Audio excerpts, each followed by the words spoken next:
And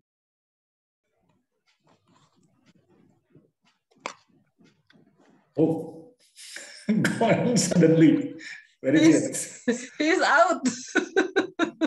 Let's wait. Oh, that's something that we cannot control.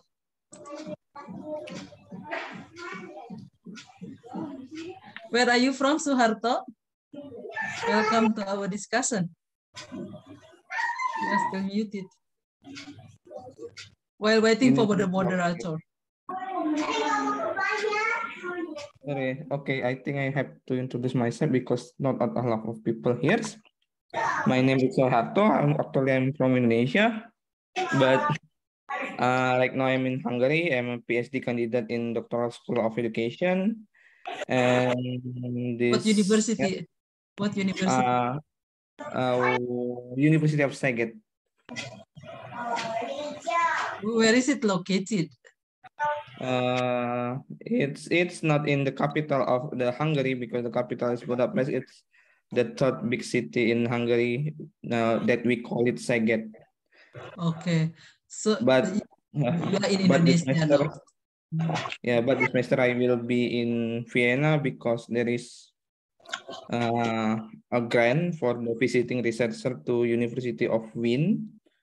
Yeah, I get the grant for 7 months to be there. Okay, wonderful. Welcome, Pak Dr. Abdul Rahman, one of the speakers last month, yeah, last month talk, yeah, lunch talk.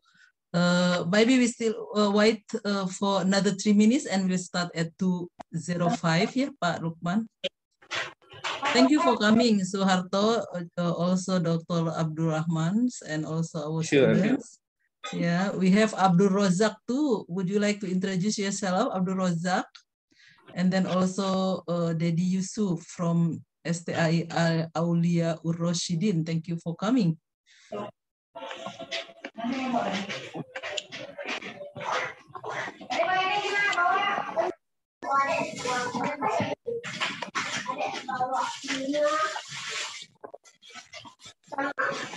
we have with us Abdul Razak, Dedi Yusuf also, dan Taufik Akhyar.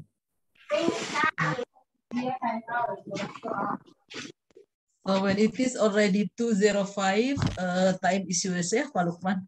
We are still waiting for people to enter the room. Sure.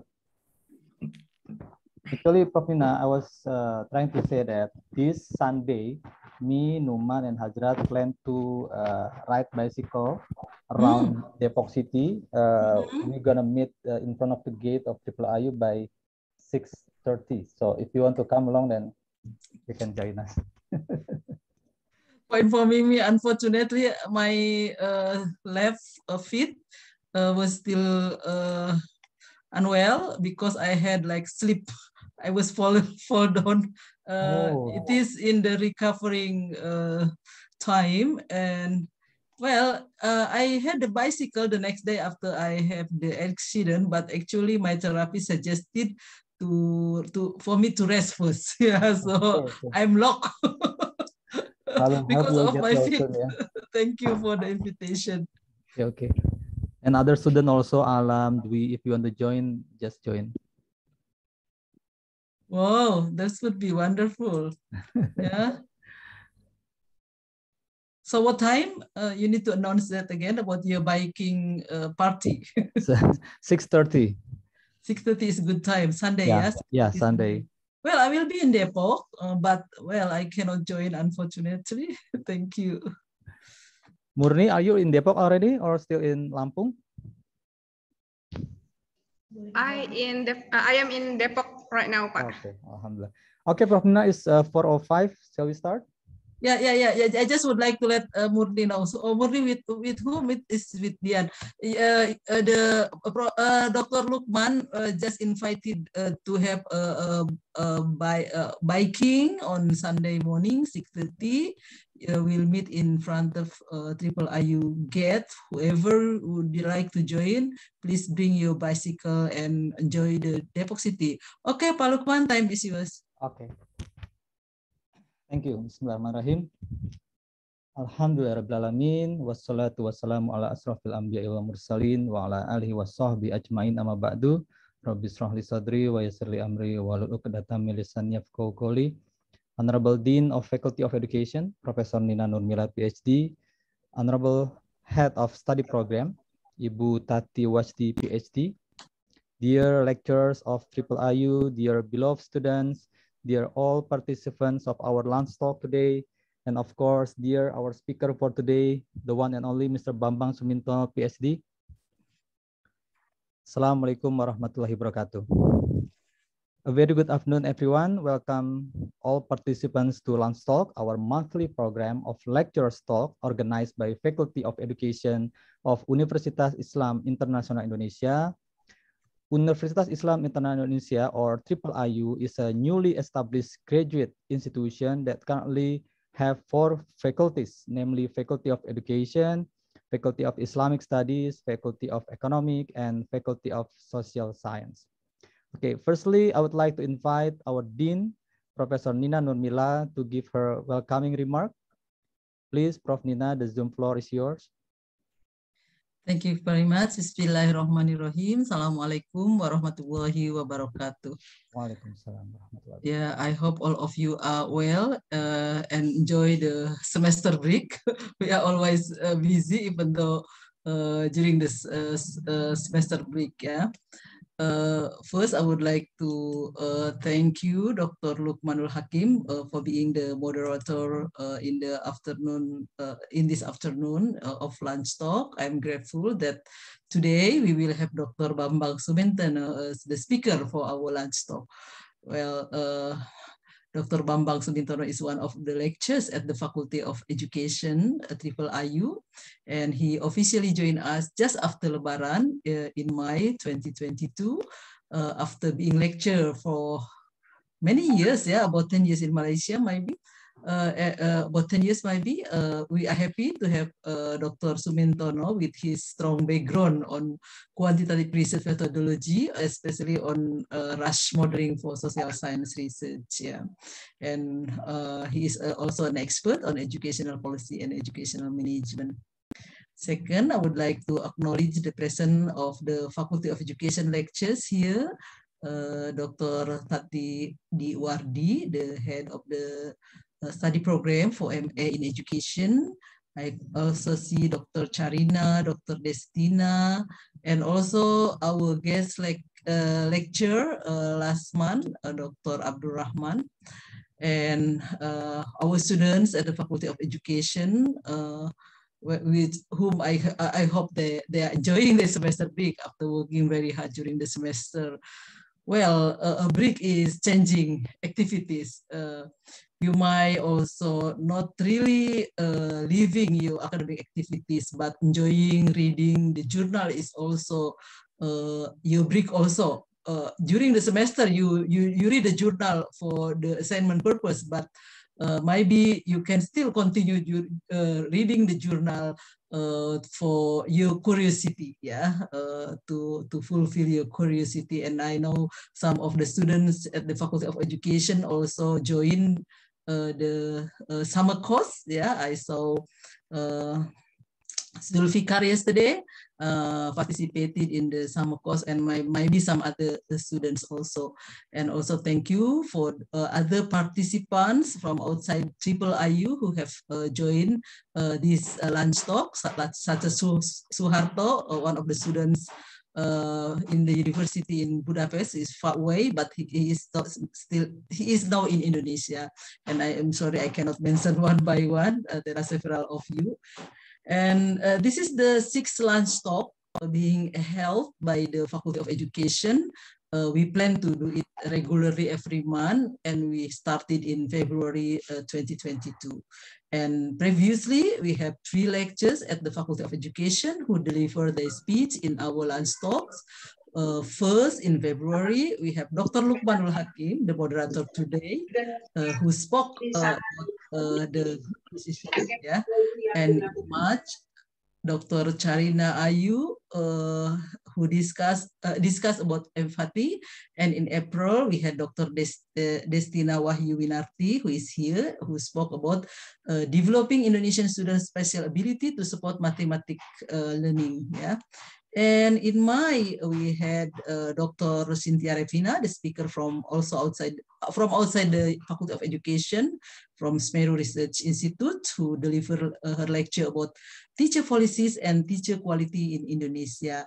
And last month, we had guest lecture again. So the second guest lecture, Dr. Abdul Rahman, who is also here today, and has spoken about issues and challenges in teacher professional development. And today, we will listen to Dr. Bambang Sumintono's speech under the title, The Indonesian Experience of Educational Decentralization. Yeah, I think this will be an interesting topic, as decentralization has become one of the Indonesian major reform after 1998, yeah, which was the end of the Suharto government, or the New Order government, which had been in power for a long time, about 32 years. Yeah, and we know the good aims of the decentralization of power between central and regional government. One of it is to fasten the Indonesian development process, and also to promote the potential of the regions and to give the regions the opportunity to sustain their local wisdom. But this decentralization can have positive or negative impact on some aspects. Yeah, so we will see this in the discussion, whether this decentralization on education can give positive or negative impact on educational process in Indonesia. And we listen all of them from Dr. Bambang Sumintono's speech. Yeah, I think that's all for me. I hope you will have fruitful discussion today. Thank you very much. Assalamualaikum warahmatullahi wabarakatuh. Waalaikumsalam warahmatullahi wabarakatuh. Thank you very much for your welcoming remarks, Prof. Nina. Now, I would like to introduce to you our presenter for today, Mr. Bambang Sumintono, PhD. And before Mr. Bambang begins his presentation, allow me to read the summary of his lengthy curriculum vitae. Mr. Bambang has dedicated his life for education for at least 29 years. He has become a teacher, a researcher, all related to education. That is awesome, Pak. He started teaching in 1993 when he teach public secondary school in Lombok, Nusa Tenggara Barat. And then he needed a bigger challenge, so he teach abroad to Malaysia in Faculty of Education, University Technology Malaysia. And then he moved again to Faculty of Education, University of Malaya. And after 14 years in Malaysia, correct me if I'm wrong, we are so fortunate to have Mr. Bambang in our very own campus, IIIU. Mr. Bambang has written 10 books, 15 book chapters, 49 journals, and he is an expert in RAS model. He has written some books about RAS model, and he has shared his knowledge about RAS model, I think, in all reputable universities in Indonesia. I have seen in University of Indonesia, in ITB, UNPAD, UGM, I think almost all, ya Pak, ya. And then if you want to know more about Mr. Bambang, just check his blog in deceng3.wordpress.com. I'm actually curious what is Deceng actually. Maybe you can explain later on what Deceng is. And then he is quite active in some social media platform like Facebook or Instagram. And for today's lunch talk, Mr. Bambang will discuss about one interesting topic in educational policy in Indonesia. The topic is Indonesian experience of educational decentralization. Okay, the debacle of the New Order government in 1998 changed the landscape of Indonesian education drastically, from highly centralized system to decentralized one. Okay, so let's hear from Mr. Bambang directly. Mr. Bambang, the Zoom floor is yours. All right. Okay. Thank you very much, Pak Lukman. Okay. Assalamualaikum warahmatullahi wabarakatuh. So good afternoon all. Okay. So thank you, Bu Nina, for the introduction note, and then also Pak Lukman for introducing me. Okay. really glad to can speak in this Zoom meeting. What you call this lunch talk. Okay, arranged by Faculty of Education, Universitas Islam International Indonesia. So today we will what we call is just a sharing session, right? So hopefully that it is beneficial for you, as well as could be I got some feedback from you. Okay, the content of this talk actually it is based on our book chapter. So 2 years ago, I got an invitation to write a book chapter from Dr. Julfa and Dr. Agus. Dr. Julfa is from Universitas Negeri Semarang and Dr. Agus from Universitas Surabaya. They asked us about writing a critical perspective regarding educational decentralization in Indonesia. So at the moment, the book chapters are in finishing stage. Hopefully, review done. Okay, so there's 2 circle of review, and then hopefully this year will be published by Springer, right? So my co-author is Dr. Hasan Hariri, so he's already here. Okay, Pak Hasan is from Universitas Lampung in Bandar Lampung. Another co-author is Dr. Umi Izati from Universitas Negeri Surabaya. Okay, so 3 of us actually are writing this book chapter together, and then what I will talk is a kind of what we call a summary of that one. Okay, so once the book chapter ready, maybe if you need it, so you can just WhatsApp me. So I'm very happy to share, right? So anyway, so I already prepared the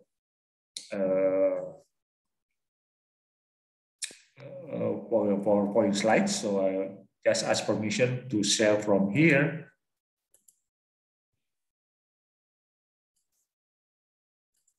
All right, so everybody can see this one? Okay.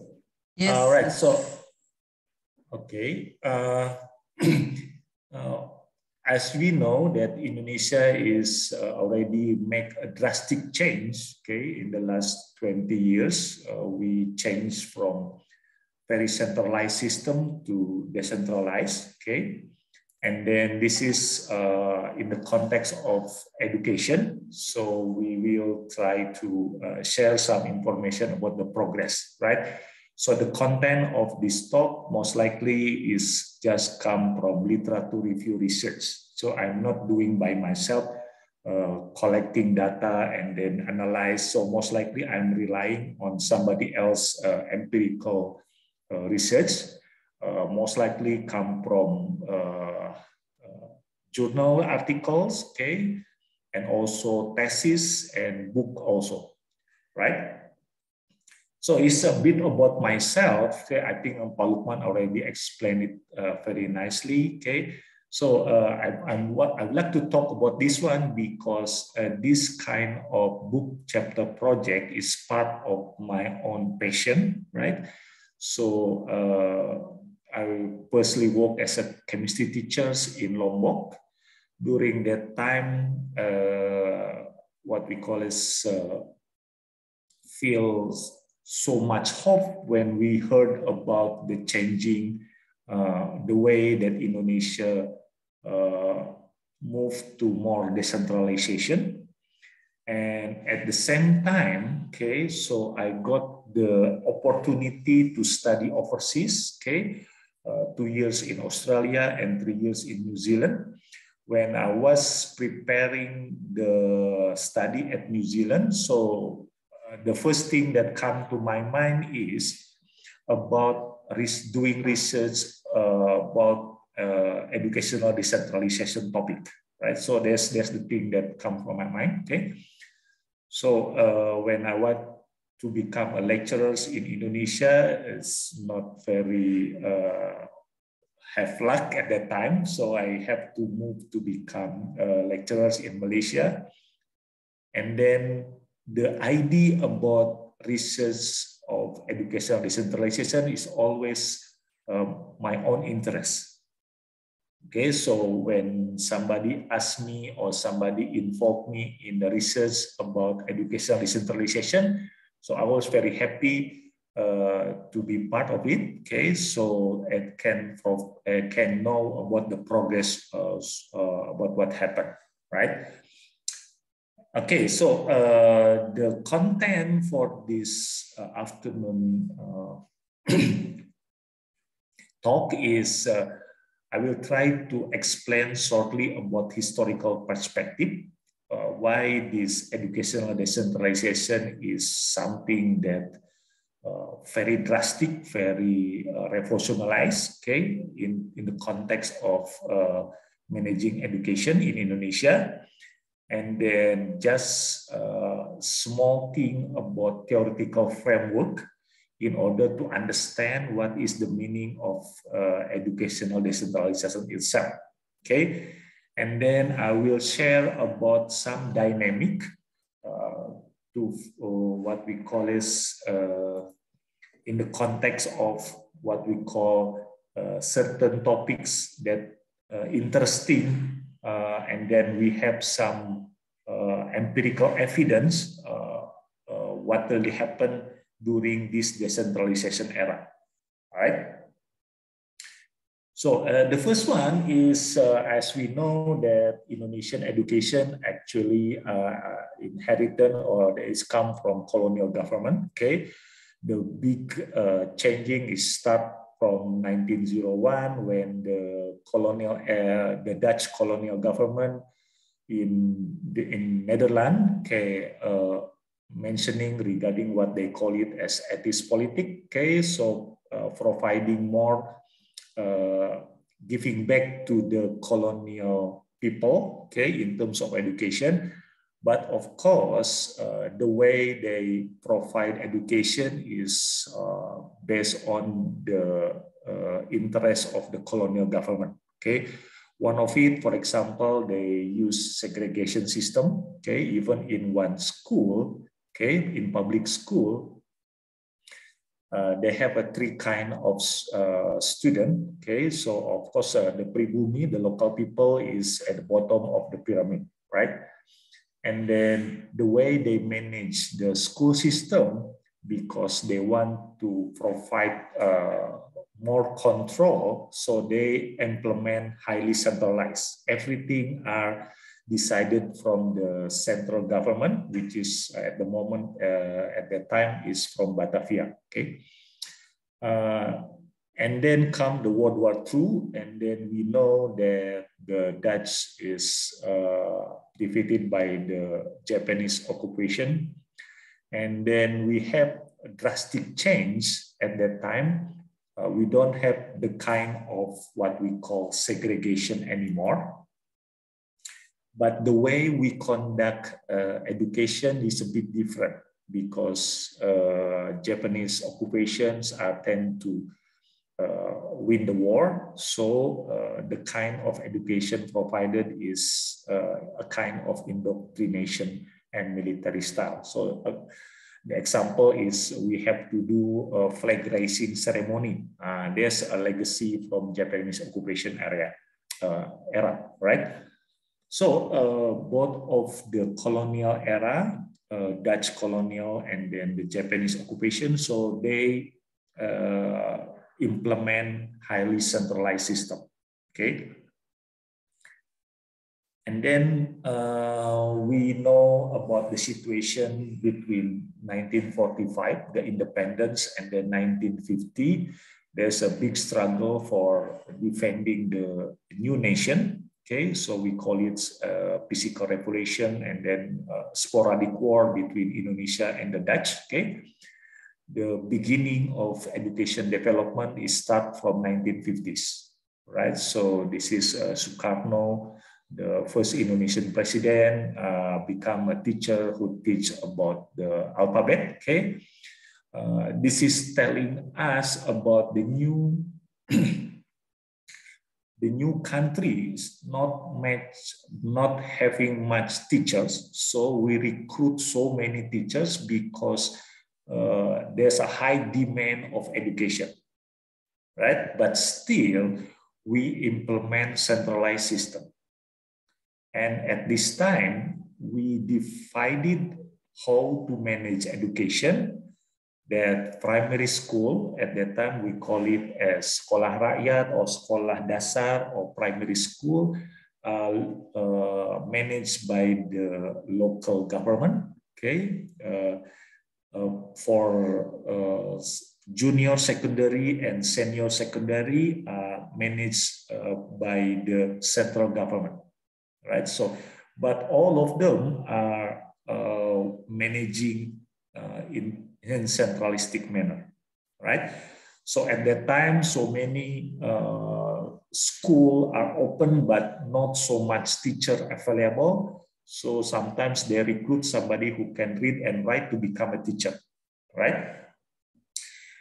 And then come the new order because of the political turmoil, and then General Suharto become President Suharto. Okay. Okay. Oh, anyway, we have Suharto here as the audience, but not the general. Okay. Okay. Thank you, Mas Suharto. So come a long way from Hungaria. Okay. So the typical what really happening during this new order, there's a big expansions of education system. Right. So we are very fortunate at that time. We have what we call oil bonanza. Okay, we have because of the situations of war between Arab and Israel, and then they do boycott that makes the oil price increase drastically. So it's that make that we have so much money, okay, to spend for education. Okay, so can you imagine that between 1960 to 1970, the education budget increased 12 times. So this is a big, what we call, changing to our education system. So we have what they call it as the Impres policy. Impres meaning president instruction. So we tend to have one school for every village. So hundreds of thousands teachers are recruited, and we have what we call it universal education level. All right? And then what will happen during New Order era, the government still use centralistic management system, and they emphasize more in terms of stability, emphasize more in terms of economic growth. The effect is they are only concerns about numbers, okay? And what Nielsen said, that Indonesia during New Order, we call it as bureaucratic authoritarian state. So a lot of resources are parked in the central government compared to the disbursed to the local level, right? So as we know that the new orders are collapsed in 1998, okay, President Suharto resigned, and then we have what we call the reform era, okay, starting from 1998 until now. And we have a new president, President B.J. Habibie. And at that time, the challenge for President Habibie is how to make Indonesia still as a one country, because at least there are 3 provinces. They want to what we call to make them independent. Okay, so one of the strategy for avoiding the breakout of the country, President Habibie with the House of Representatives They are designing the new what we call is the way this country manage the way the country manage themselves. Okay, they choose to do what they call is as decentralization. Okay, they create two laws, which is about autonomy law and fiscal balance law. Okay, in 1998. Okay, and what really happened is the power already transferred. Okay, directly from the central government to the district level, meaning they bypass the province level. Okay. Because at the mind of President Habibie, if we give power too big to the province level, they're afraid that they ask for the independence. So it is better to give power to the district level. They don't have strong enough to rebel. Okay, so there's a kind of political bargain that happened during that time. Okay. And it is the new era for Indonesian decentralization itself. Okay, starting from the colonial period. Okay, starting from the beginning of modern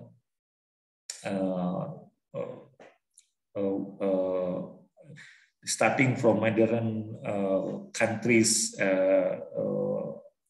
self-managing. So we divided himself from very far from centralized system, okay, into the more decentralized system. Okay, so in terms of theoretical part, what we know about decentralization, we can see in the form of what we call 4 dimensions of decentralization. Okay, so the first dimension is what kind of power we give to the lower level. So we call it as degree of transfer. Okay, so degree of transfer, if we give certain power on certain time, we call it as delegation.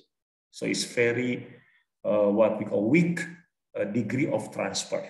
Okay, the concentration is similar like how we manage a provincial level. Okay, during New Order. So we give certain power to the province level. So they call it as the concentration. What really happening in Indonesia is devolution. So we create a new law that what we call the power of certain sector deliver to the local level, that we cannot take it back easily without certain law. Okay, so it is what we call a drastic change. Okay, okay, that's in terms of degree of transfer. The second one in terms of breadth of transfer. Okay, which government sector that we deliver to the local level. Okay, and then nearly all public sectors are transferred to the district level, except for the 5 sectors, which is about defense, monetary and finance, judicial system, religion, and the last one is external affairs, Ministry of Foreign affairs. Luar negeri, what do you call it? Foreign affairs. Foreign affairs, sorry. Thank you, Walukman. Okay, so except for those 4 sectors, everything are delivered directly to the local government, which is a region, okay, kabupaten, and district level, which is about kota, right? And then the location of transfers is not go to the province, go directly to the district level, regions and city or municipal, and then it is not go directly to the school level. okay, and then it is bypassed to the provincial level, okay. And then the last dimension is we want to know what is the specific power that we deliver to the local level, okay. So if we read the literature review about educational decentralization, so most likely there are 3 key functions that deliver to the local level or either to district or school level, which is about curriculum, budget, and staff. Okay, the first 3 dimensions, okay, we are very clear in terms of that. But the last dimension is not really clear. Is it like a gray area? Okay. So what I mean about gray area, meaning that some certain power still at the center, okay, but the local level, sometimes they think they have a full authority in terms of that one, right? So this is a kind of the dynamics that can happen that we will be discuss during this talk, right? Okay. The first dynamic is about the representations of new organization at the school level. Okay, so when Suharto stepped down, okay, there's a big discussion in Indonesia because there's a report from the World Bank, official report about the World Bank. The title is what they call as talking about the decline of the quality of Indonesian education. All right, so they see that decentralization is the way out in order to improve the quality of the education. Okay, so how to improve the quality of education at the local level? So they look at the ID, what they call it as school-based management. So the school have to be empowered. The school have to be get their own freedom to manage themselves. Okay, and then as I mentioned about the gray area in terms of function transfer to the school level, we don't have that kind of power at the school level. Okay, we cannot recruit staff, for example, compared to university. The university can recruit their own staff, for example. University, they have the authority to, the lecturer have the authority in terms of the content of the course, okay? But for the teachers, they have to follow the national curriculum as stated by the central government, for example. Okay, so what left at the school to exercise in terms of power in curriculum, right? So they try to find the answers with initiating the idea of school-based management. Okay, so what really happened? The ideas about school-based management become the topic of my thesis, PhD thesis. So what I found about the policy regarding school-based management is really unclear, right? So it is centrally conceived, okay, politically inspired, okay, and then what really happened? Only doing what usually called during the New Order, one size fits all model, regardless of type of school, regardless of the private or public, regardless of Islamic school or secular school, they have to follow the same rule. Okay, as we know, Indonesia is so diverse. Okay, Indonesia is so wide. Okay, different development stage. Okay, but the regulation is just allowing a kind of school-based management model, right? And then the content of the decree itself, it has what we usually call it as bureaucratic point of view. We only see that if we create something new, it is indicated we create a new change for the better. So what really happened? The previous structures at most schools in Indonesia, we have a kind of parent-teachers association. At that time, we call it as BV3, BP3. And then because of this decree, they suddenly, most likely, just change the name into school committee, right? And for the representations at the district level, then they become what they call it as an education council, right? So my previous research during my PhD long time ago, so when we see about school committee and the education council, so the what we call the representation of that even very far from the ideal want to change the BP3. BP3 always has the chairperson is parents, okay? In the school committee, sometimes the headmaster or the principal, they can create or appoint somebody, solder tab or just instruction to become a chairperson, okay? So it is a kind of making a bigger power of the principal, okay, especially to the public school, right?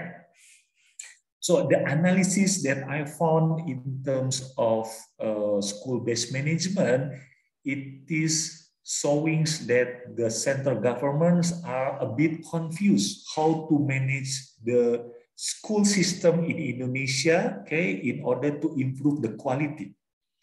They give some power, but they are reluctant to provide the full power itself. Okay, so this is a kind of to make that the centralization process is slower. They still have some kind of power, right? So this is a situation from 1999 to 2022. 2002, right? And then this is a kind of what we call regaining the missing legitimacy, right? So the central government, in this case is Ministry of Education and Culture, they feel shocked when they hear that their power is gone because of the autonomy law, okay? They don't believe that can happen, right? So at that time, they also see the opportunity. The opportunity is rearrange about education sector using the new law. The main reason is because the previous education law is practicing what we call is centralization. So they initiate a new law with the agenda is how to manage the education system in this education decentralization era, right?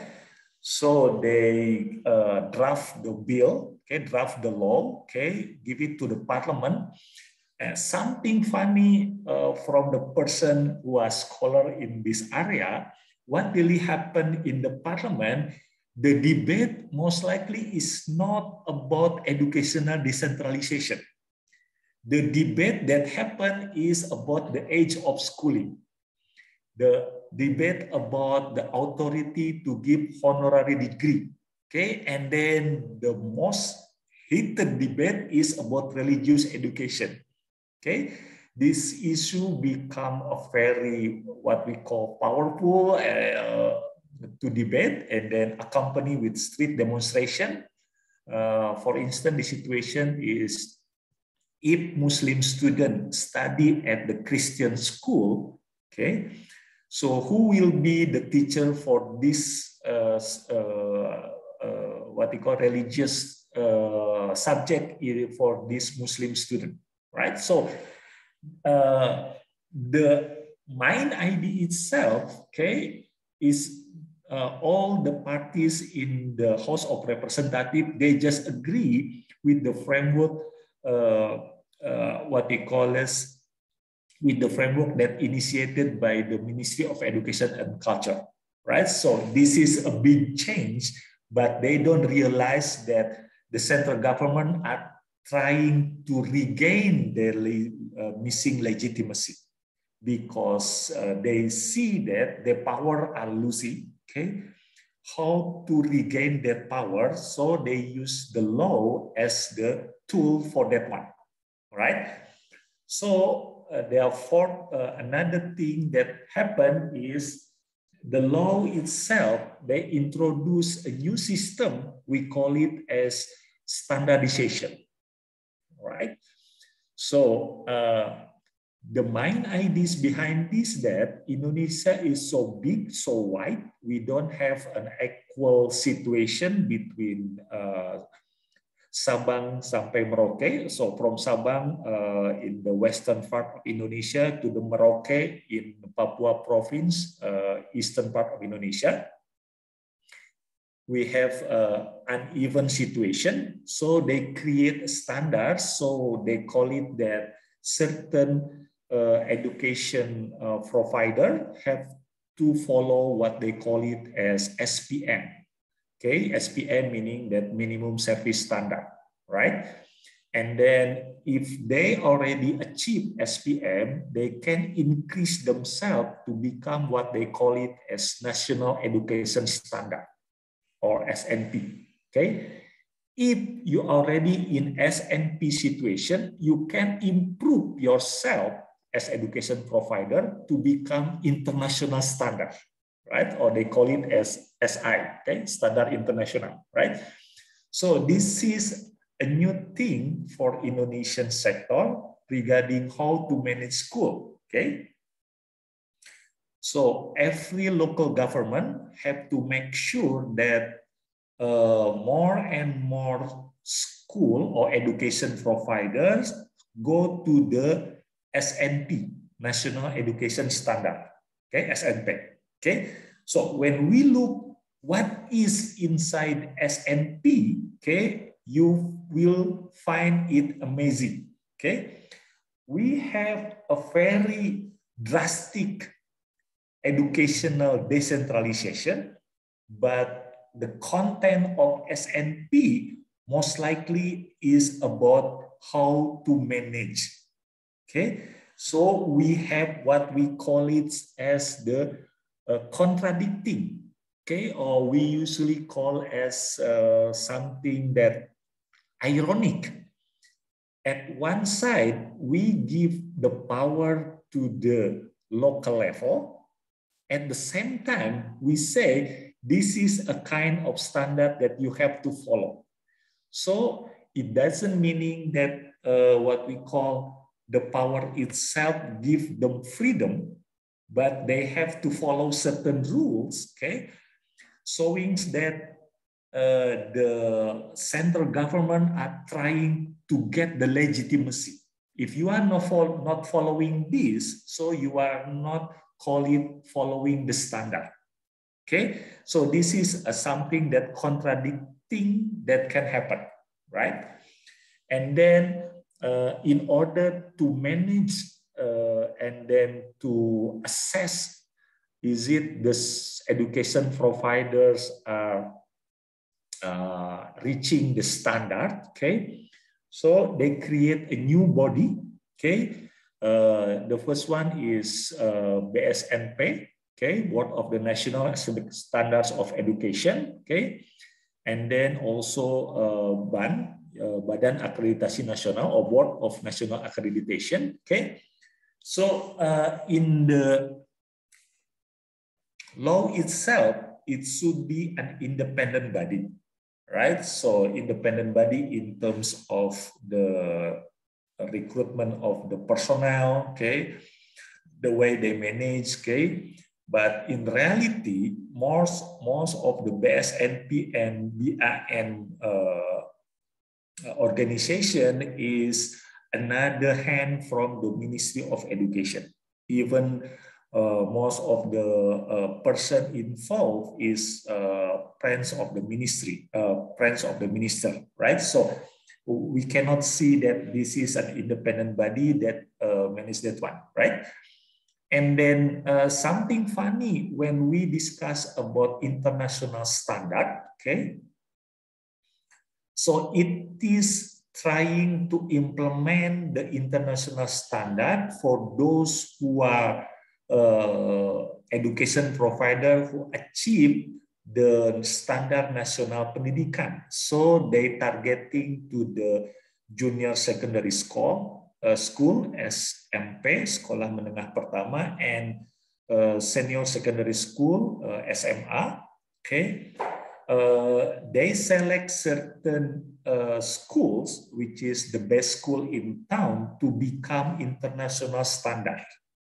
Okay, and then when we see the quality of the what we call the reaching to the international standard is something that unique. For example, to measure that you have international taste, you are using TOEFL test. Okay, as we know that TOEFL test is not a standard. As we know, TOEFL test is only a standard when we want to assess somebody who want to, for example, study in the English-speaking countries. Okay, but we introduce that as a kind of standard for SBI, Sekolah Bertaraf Internasional. Okay, so that kind of quality of policy showing that the Ministry of Education are not really clear what they want to achieve, right? So in that context, for international standard school, 2013 is the what we call Mahkamah Konstitusi releasing the verdict that international standard school is not constitutional. So the end of the era of what we call international standard, right? So this is a new regime. So most likely we call it that it is a kind of effort from ministry to regain their legitimacy in terms of decentralization context. Okay, so this, of course, another thing that we can see is a good thing during this decentralization era is the clearest point of view when we discuss about school operational costs. Okay, so I'm okay. So compared to most of the audience, maybe I am a bit older than you. Okay, okay. When I was study long time ago, go to the primary school or secondary school and junior secondary school. I'm joining the public school. During that time, it is something common that the public school collect money from parents, right? During that time, I'm also not think it is something weird, okay, something acceptable that it is okay public school collect money from parents, right? Okay, so what really happened is that public school is not the tax office. If public school is not the tax office, actually it is unconstitutional to collect money from parents, right? So but this kind of practice is something that we accept, taken for granted, right? Without much what we call critical or skeptical things to that practice. Okay, so during old order, it makes sense because the country don't have much money to finance their education system. So they ask parents for help. During during New Order era, it's become institutionalized. It is okay to collect money regularly for the school, okay, but sometimes, okay, in the big, what we call as good or best school in town, the money that collect from parents sometimes even bigger than the money given from the government to the school. And then what really happened? The transparency and then the responsibility of using that money is not very clear shared by the school to the parents, the one who said the provider for the money for themselves. Okay, so in 2005, the government are releasing a new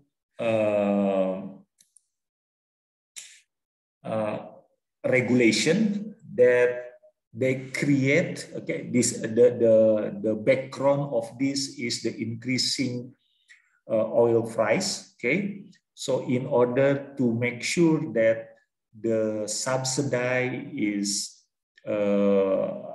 what we call taxed by the whole people in Indonesia. Okay, so the government make a regulation that the money are given directly to the school based on the student number. Okay, so this is a very big change that showing about social justice that only can happen in Indonesia during the decentralization era. Previously, we are not thinking about it at all. Right? So this is a good news that before that regulation, private school don't have a kind of support from the government evenly. Most likely government only concerned to the public school. But the amount of money given to the public school is not based on the number of students. Regardless, you have small number of students or big numbers of students, the amount of money for maintenance, for example, is the same.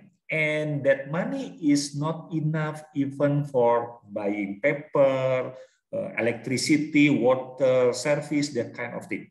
That is the main reason that the schools are asking parents for help, for helping the school. Okay, so there's a big change that it is positive that the money go directly to the school. Okay, and it is based on the number of students.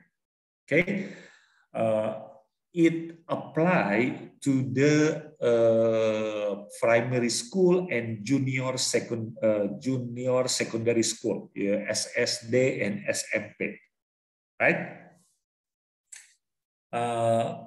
For the senior secondary school, not all regions can provide the free education. Usually we call it sekolah gratis or full subsidy school. Okay, only certain city and certain province practicing that. For example, in Jakarta, you don't have to pay at all. Okay, in Surabaya, a city of Surabaya, they don't have any problem in terms of supporting to the senior secondary school, right? So this is a school operational cost is really a game changing in the education decentralization era, right?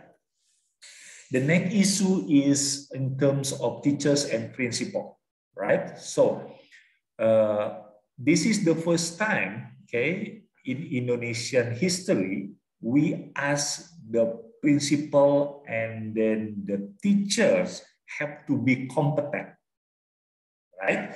So for teachers, they have to be competent in the area of pedagogy, okay, personality, professional, and social, right? For the principal, they have to be competent in 5 areas, okay?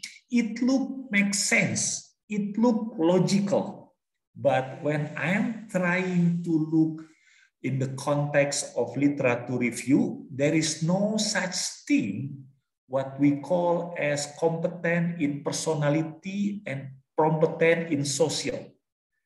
So I'm trying to understand what is the meaning of this in the context of managing teachers and principal. So it looked like a loose theoretical base when we want to know about how good is our teachers and principal.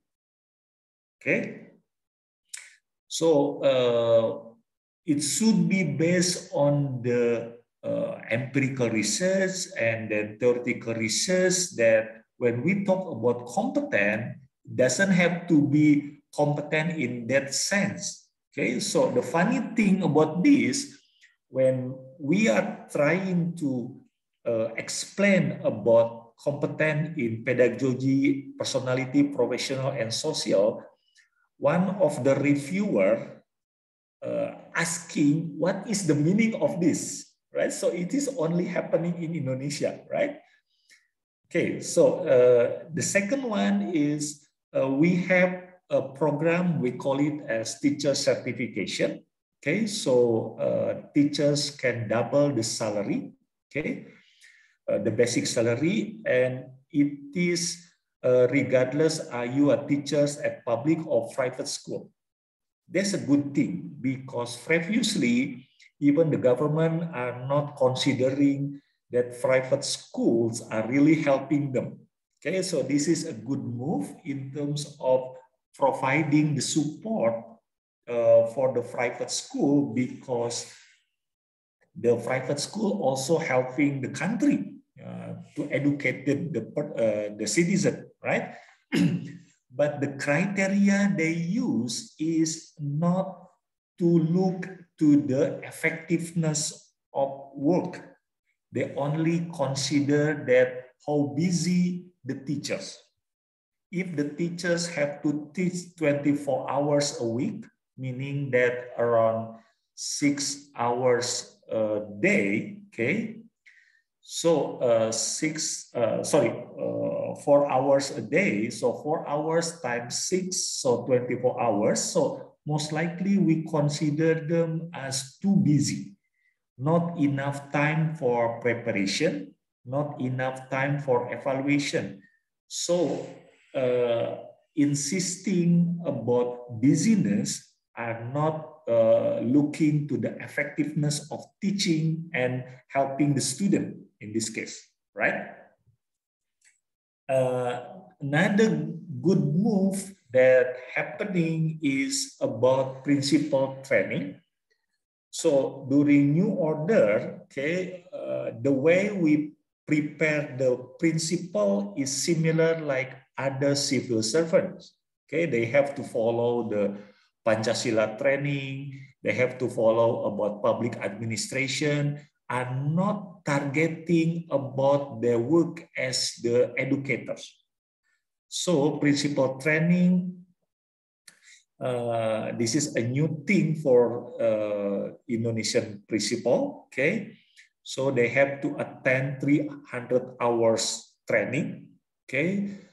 Consists of coursework on the job training and also some kind of testing. But the challenging situation is when they pass the principal pre-training, they have to face about the micro-political at district level. it doesn't mean that they will become a principal, because there's not enough position to become a principal, okay? And the micro-political situation from the region of head of the region or head of the municipality make it difficult for the qualified tend to be principal to be appointed. The last part is about the national examination, right? So there's a big news happening in Indonesian education is in 2003, when the government say we will roll back the policy to pass student to the central government. Okay, so this is a big thing.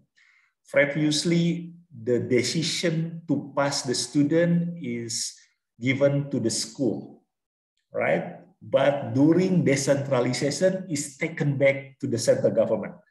And of course, this has become a big issue in Indonesia, because the national exam is not only about evaluation, it is also about selection. Those who want to continue from primary school to junior secondary, if the national examination score result is too low, so they cannot apply to they consider as a good school, right? So it's become like a punishment for them. Okay, so what really happened? There's a hierarchy of pressure, right? So the head of region or head of municipality will asking the principal to help the student. The principal will ask the teachers to help student. And then the teachers also will ask the student to work hard and ask parents for helping. So what really happened? We have an orchestrated, what we call as drilling student with test item. And then sometimes we are doing not only preparing academically, we are doing a kind of mass religious prayer, okay, in terms of helping to strengthen the mental of students when they conducting the national exam, right? And then there are some cases of the systematic cheating, okay? That systematic cheating, what we call reported that happening in certain school, okay? It also made the Ministry of Education come out with the index of integration, what we call as a kind of index that's showing how honest the schools when they're conducting the national exam, right? Okay, so the good news is that because of the COVID, okay, so the government already abolished the national exam, and all the tests can be conducted at the school level, and then the school itself have the power to pass or fail the student, right? So I think that's all for me about the progress, what really happening during the what we call educational decentralization in the context of Indonesia. So I just look to the 4 area. The first one is about the ideas of school-based management. The second one is about the using of the regulation in order to regain the legitimacy, right? And then the next one is about the good news for all of us is about school operational costs, okay? And then it's showing about justice system in our countries, and then the issues of teachers and principal. And the last one is the national exam, right? So thank you very much for listening. So back to the moderator, Pak Lukman, monggo. Okay. Thank you very much, Mr. Bambang, for your very interesting topic, especially for me, because I'm very interested in policy, especially in education. So now we have this question and answer sessions. So if you want to ask question, please raise your hand.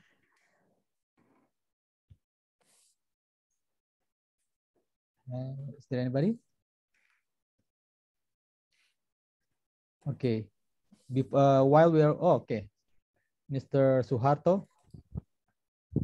The name reminds me of the demonstration era in 1998. When I was standing there in the Parliament building, joining the demonstration. Okay, Mr. Suharto, please. Because no one raised the hand, maybe I will be the first. Okay. Okay, my question is, what is your opinion when the government try to get the legitimacy? Because the real problem that when I go to school and I feel all of the situation when I in the school in my years, but that I know the school standard in Indonesia is not same because the quality of the individual itself is not same for the teacher and principal. So what is your opinion? It's good or not when the government try to get their power, even it's still in the decentralization system? Okay. That's all, Mr. Suharto? Yeah, just that's all. Okay, I think it's better one by one ya, Pak Bambang. Okay, after this we invite Pak Abdurrahman. Okay, please Pak Bambang. Okay, terima kasih. Okay, thank you, Pak Suharto, Mas Suharto, for the question. So, I mean, in the context of the regulation, okay, when you deliver the power to the local level, okay, so what you have to do is not make it difficult for the local level to exercise the power, right? So when you have so much thing to follow, okay, and then they need some kind of what we call is accountability system, okay. So the effect could be you are the local level only considering about what we call as following some certain criteria to pass the accreditation, for example. I'm not looking to the what we call is the improving themselves. Okay. Another thing that we have to understand that if, for example, as a parents, if I see my son, for example, independent anymore, my son is saying that want to be independent life, so I cannot say something that make his life is much more difficult to follow certain rules that I have to say to them, you have to do this, okay?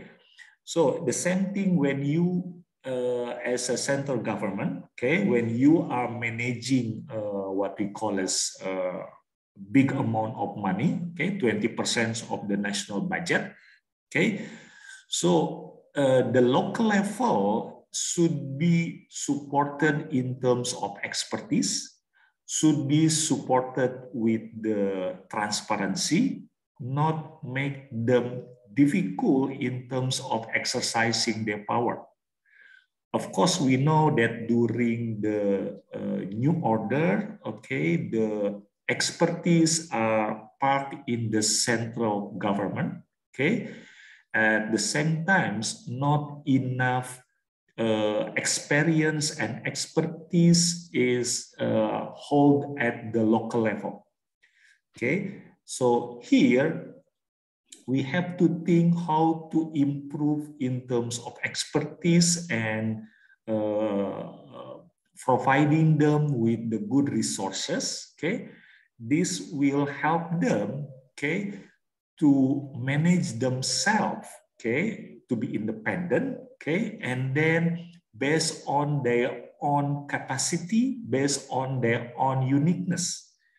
We cannot apply one size fits all model to Indonesian education system because older or new orders showing that they are not success in terms of achieving that, right? So the concern is don't make it easy to punish to the local level, right? So it is better to come out with the new arrangement that can help them and support them to be independent, right?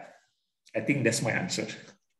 Okay, thank you for the answer. I think I clearly understand that we doesn't have to make one criteria for all, and instead of doing that, we have to support for the assistant from the expert to improve their quality. Thank you. I think it's summarized. Okay, thank you Pak Bambang, thank you Mas Suharto for the questions. And now I'd like to invite Pak Abdurrahman, please Pak Abdurrahman.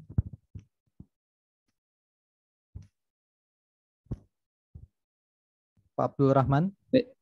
Okay, I need to unmute it. Okay, so how about now? Yes, it's clear. Hey, nice to meet you again, Pak Lukman, and then our wonderful presenter today. And then it reminds me one little part of my thesis, Pak Bambang. Hello, okay.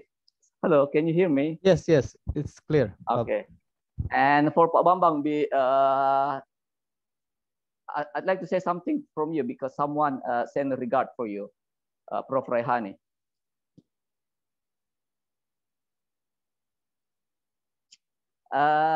So in my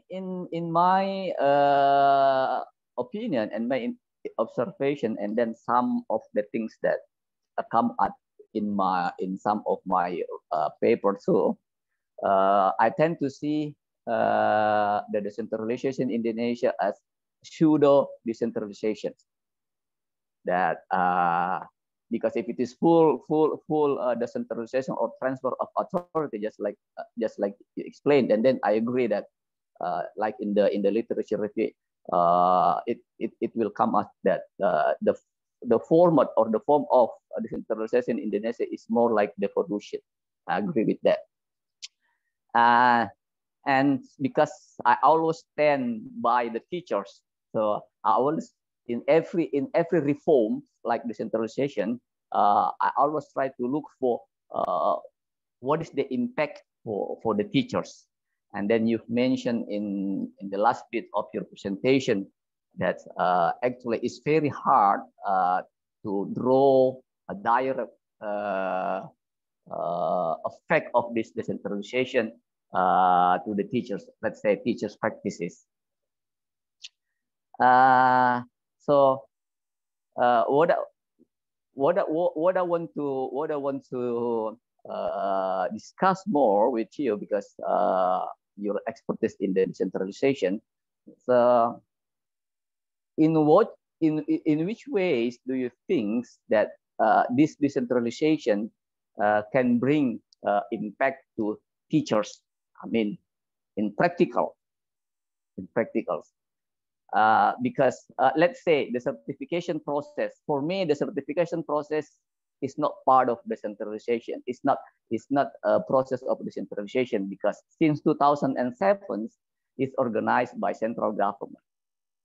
Okay, under the ministry and under the Ministry of Education, and under from 2007 it changes from Directorate of Tenaga Kependidikan, and then now up to date now it's organized by Dikti now. And then so that's why I think this certification process is not part of decentralization, because in my mind, if it is decentralization, so the district level, the kabupaten level, and then the school level should have authority to manage their own resources to improve their teachers. Okay, because my area is teacher professional development, so my topic will be about teachers. So that's why I'd like to have more insight from you about in which way this decentralization process can can have a direct impact to the teachers. And also you mentioned about, okay, maybe, is that the resources that you mentioned about the document from the UNESCO, is that Decentralization of Education in Indonesia in 2006?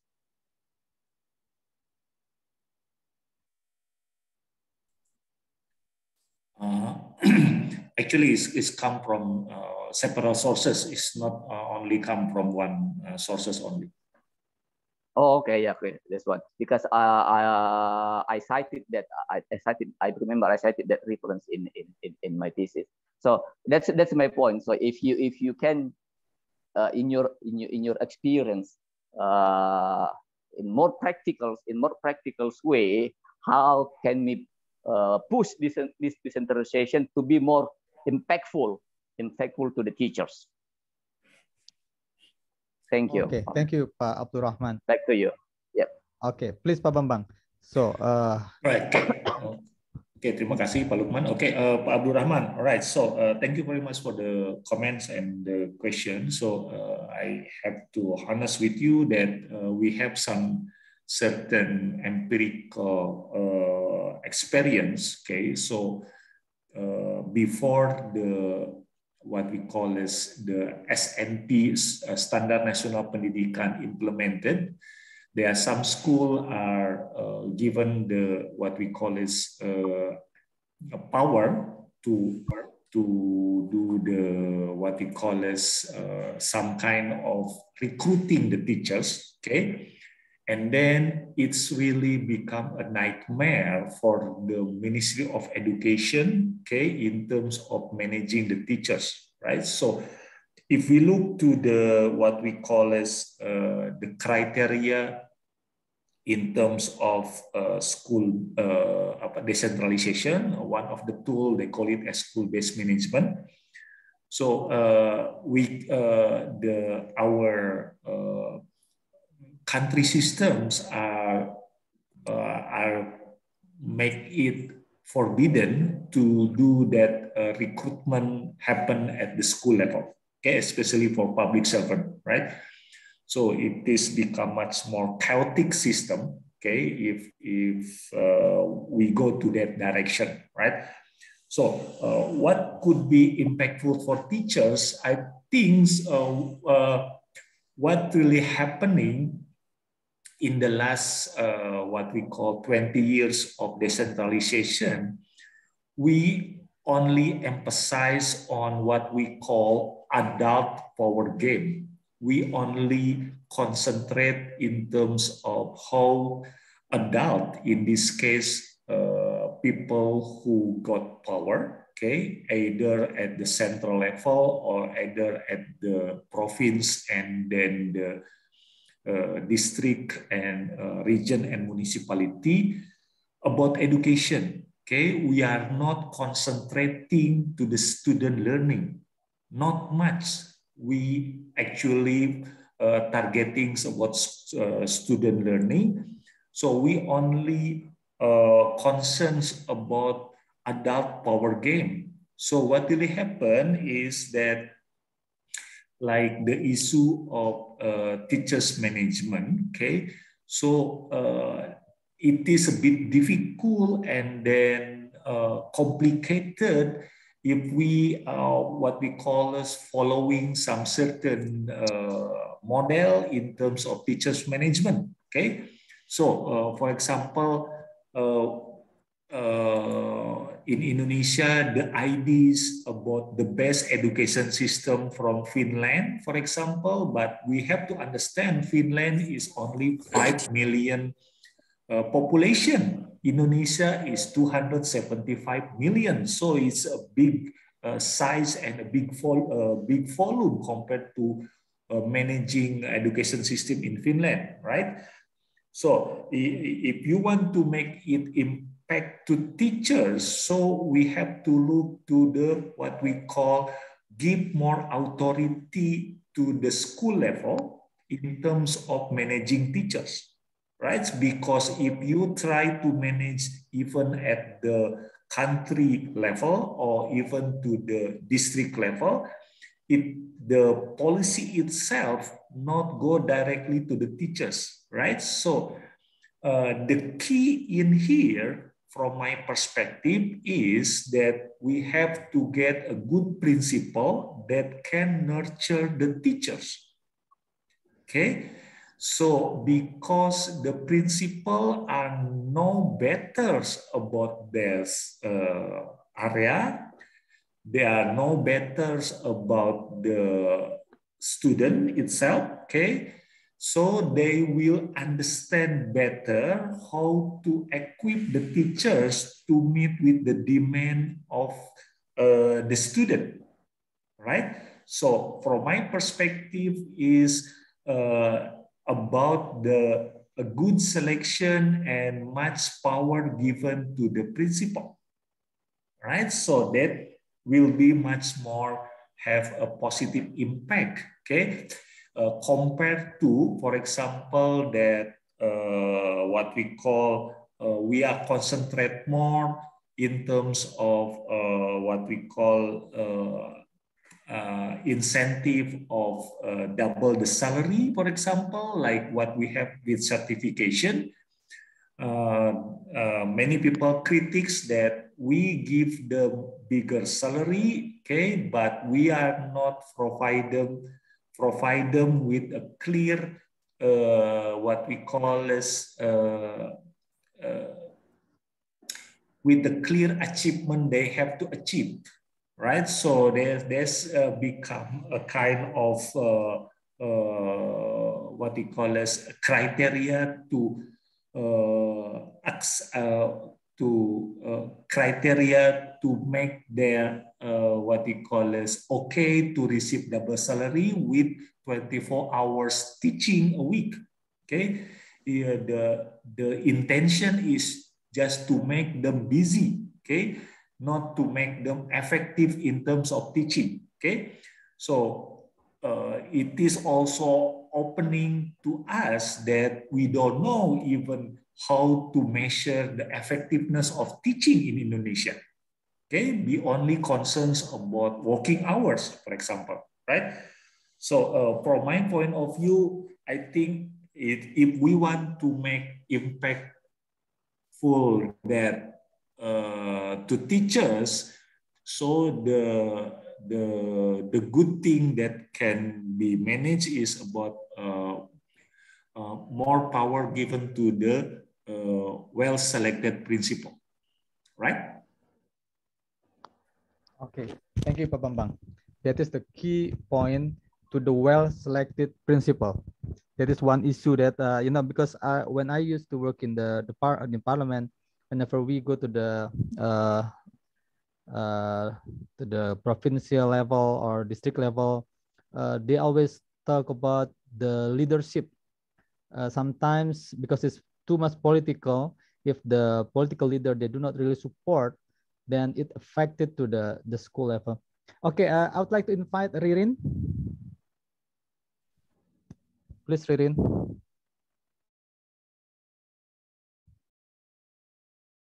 Ririn, I cannot hear you. Please, yeah, okay. No, it's still not there. The voice is not there.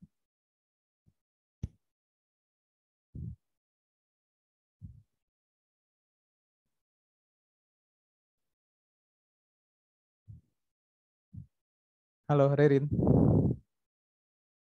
I cannot hear you yet. Maybe you should increase the volume.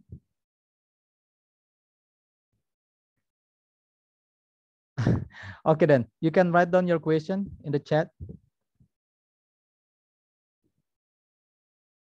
Okay, while Ririn is typing, Mr. Agung PW is raising his hand. So we'll just have two more questions, yeah, from Agung and Ririn because the time is almost up. Okay, Mas Agung, please. Okay, hello everyone. Can you hear me properly? Yes, yes. Okay, my name is Agung. I'm from Konkan University, Thailand. And thank you, Pak Bambang. You have shared very important points. I would like to discuss with you about this kind of topic.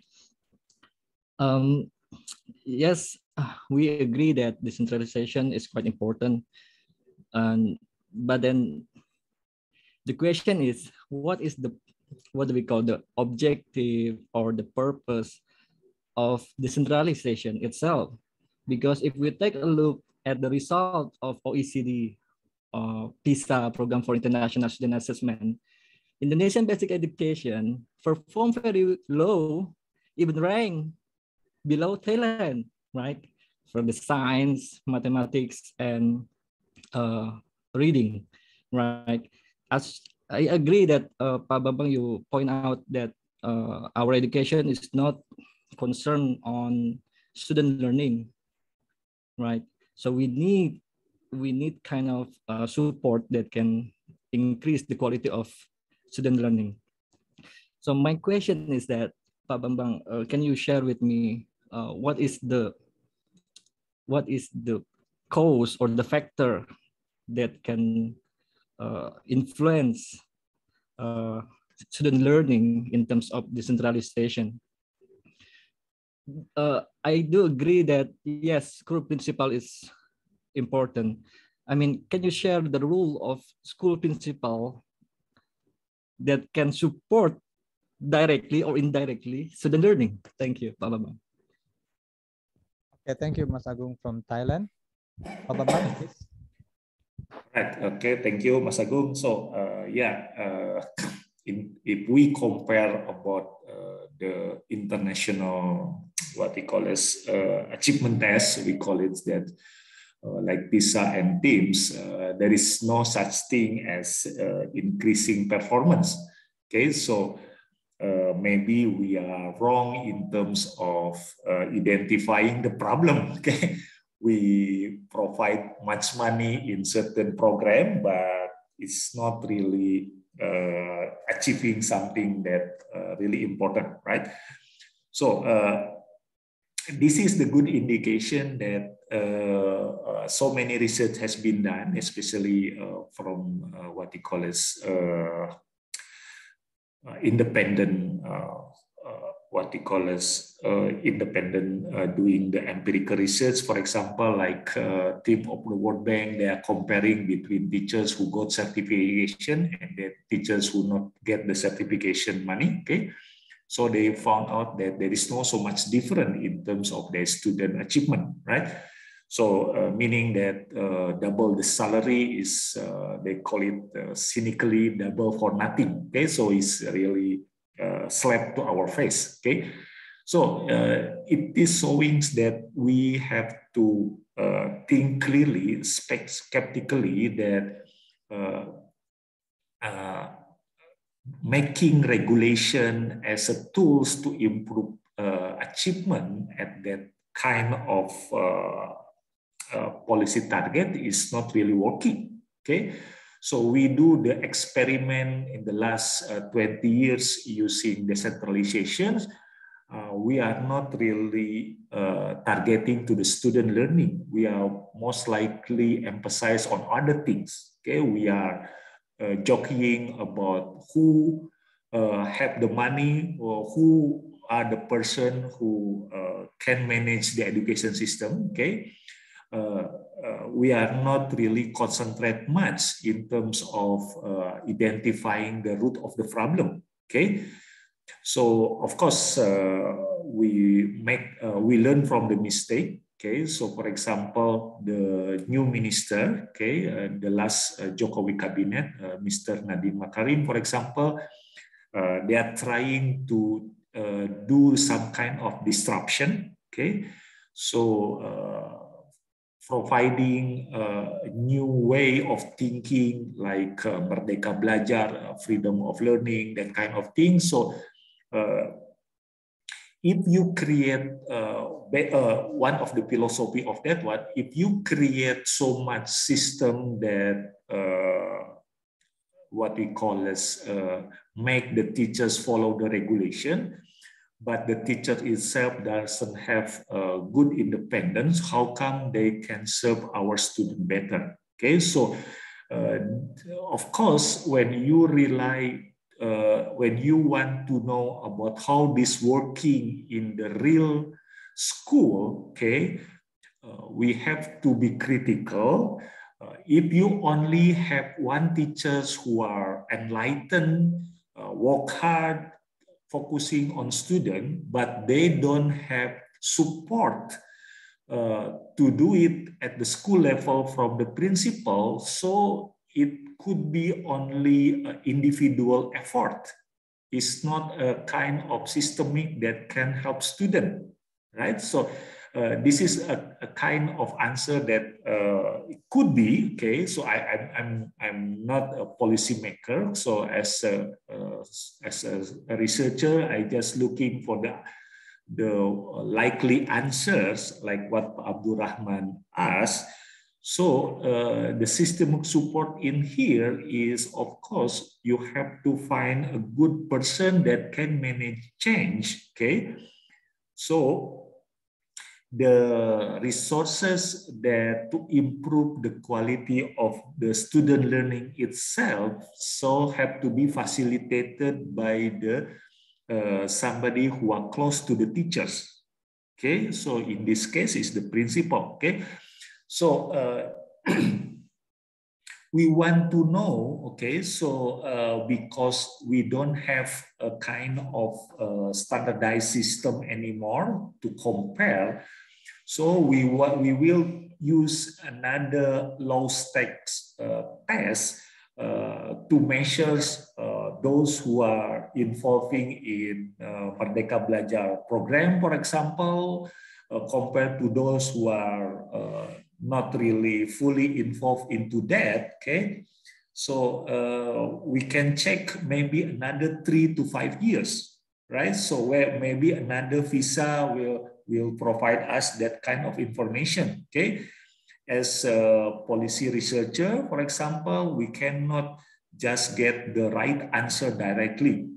Okay, so it's a kind of rely on the empirical evidence that we can have to collect. Okay, so but personally, what I see from the philosophy or the reason creating like Merdeka Belajar, that kind of thing, is a good thing. It's a good move, okay, compared to the previous system that, for example, cara belajar siswa aktif, that kind of thing. So the way they manage the program sometimes is not really encouraging. So, for example, you are teaching the teachers doing cara belajar siswa aktif, but the way you teach the teachers is one-way communication. How can the teachers understand about cara belajar siswa aktif if the way you teach them is only one-way communication, for example, right?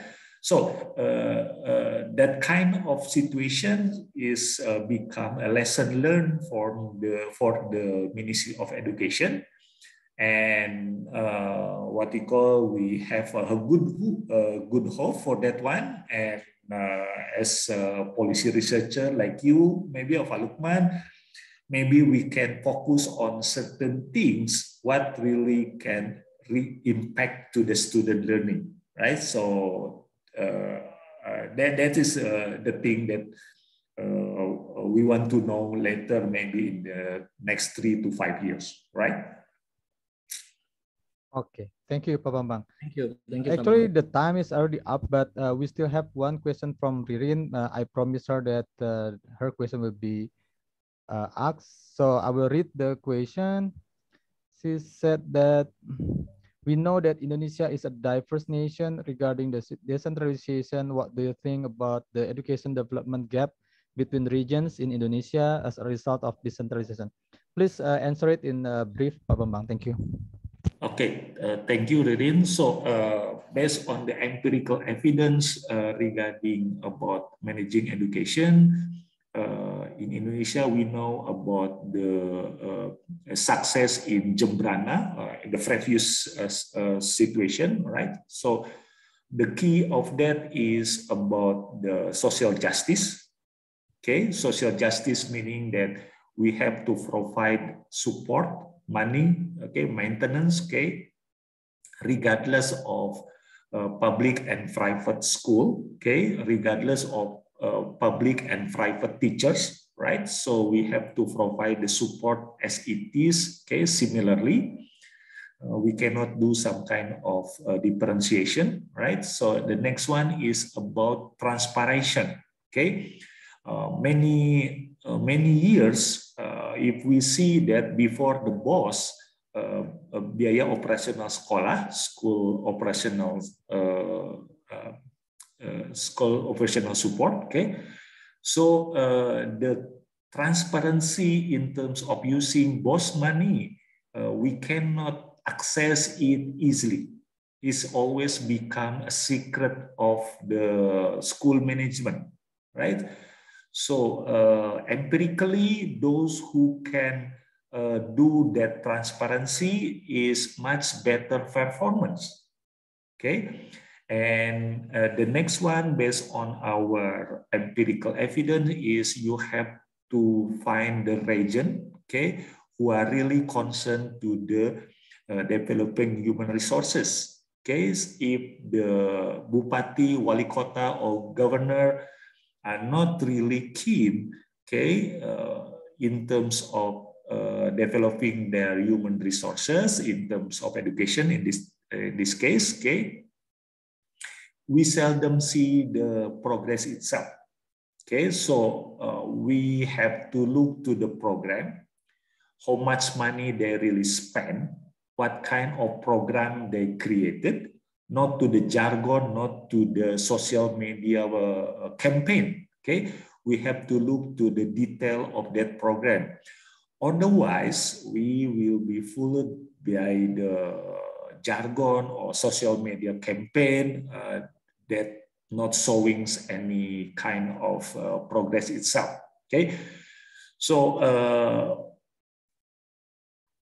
so far, for example, we have some kind of what we call as empirical evidence. Of course, it is different from one region to the other, from one scale to the other.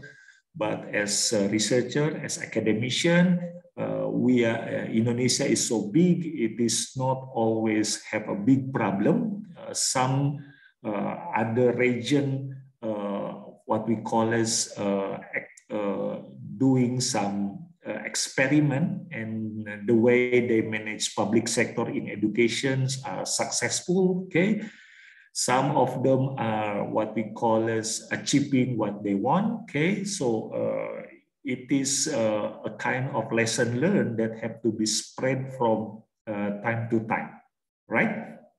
Back to Pak Lukman. Okay, thank you very much, Pak Bambang. Dear friends, thank you very much for all the questions from Mas Suharto, Pak Abdul Rahman, Mas Agung, Mbak Ririn, yeah, and all the participants. I would like also to express my appreciation to Pak Bambang for the interesting and valuable topic, and all the attendants for today lunch talk. And our next lunch talk will be held on 26th of August. Okay, you can jot down in your book on the 26th of August. It will be the next lunch talk. Okay, I will not give the summary of this discussion because it is already very clear what Pak Bambang has said about this decentralization. It is a very interesting topic, and it can be a topic for research. I think it is not finished yet. And then this Campus Merdeka, Magang Campus Merdeka, and all Mr. Nadiem Makarim's policy. It is a very interesting topic to be discussed, to be researched. I think I would like to welcome all the students who are interested in public policy, especially in education policy. Yeah, we can study about all this policy that is created by the Minister of Education. Once again, Pak Bambang, thank you very much. All the others, thank you very much. See you on the 26th of August. Okay, I will close it by saying Alhamdulillah. Alhamdulillahirrabbilalamin. See you. Assalamualaikum warahmatullahi wabarakatuh. Before we close it, I would like to take a photo of all. Can you turn on your cam, please? Everyone. Okay, I have seen Ririn, Yoyon, okay, Dwi, who else? Okay, the first 1, 2, 3. Cheese. Okay, 1 minute. Okay, the next. Oh, sorry. Okay then. Bye bye everyone. See you.